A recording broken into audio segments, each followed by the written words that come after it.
మనం లైఫ్లో చాలా ఇన్వెస్ట్మెంట్స్ చేస్తుంటాం. కొంతమంది బంగారం కొంటారు, ఇంకొంతమంది ల్యాండ్ కొంటారు, మరికొందరు క్రిప్టోలో పెట్టి ఉన్నదంతా పోగొట్టుకుంటారు. కానీ అర్షియాన్ ఇస్మాయిల్ అని ఒక పర్సన్ ఉన్నాడు. ఈయన రేంజ్ వేరు. ఈయన తోపు తీస్మార్ ఖాన్ అనే చెప్పాలి.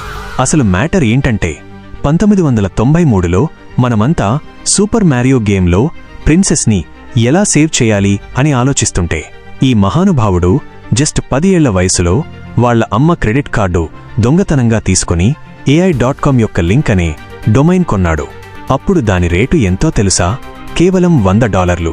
అంటే అప్పటి లెక్కల ప్రకారం మన ఇండియన్ కరెన్సీలో ఒక 300 నుంచి 400 రూపాయలు. మీరు 1993లో 300 రూపాయలు పెట్టి ఏం కొన్నారు? నేనైతే ఒక క్రికెట్ బ్యాట్ కొన్నా. ఇప్పుడది 100 రూపాయలకు కూడా ఎవడూ కొనడు.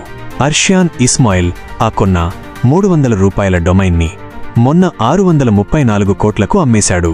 అవును ఫ్రెండ్స్, మీరు విన్నది నిజమే, 634 కోట్లు. అసలు ఆ నెంబర్ క్యాలిక్యులేటర్లో కొట్టడానికే నాకు 5 నిమిషాలు పట్టింది. అర్షియాన్ ఇస్మాయిల్ విజనరీ అని పేపర్లో రాస్తున్నారు. కానీ నిజం చెప్పాలంటే ఆయన పేరులో ఏ ఇంకా ఐ లెటర్స్ ఉన్నాయి కాబట్టి ఏదో సరదాగా కొన్నాడంట. మనమేమో ఫ్యూచర్ ప్లాన్ చేసి సేవింగ్స్ చేసి ఎఫ్డీలు కట్టి చస్తే లాస్ట్కి వచ్చే వడ్డీ బిర్యానీకి కూడా సరిపోదు.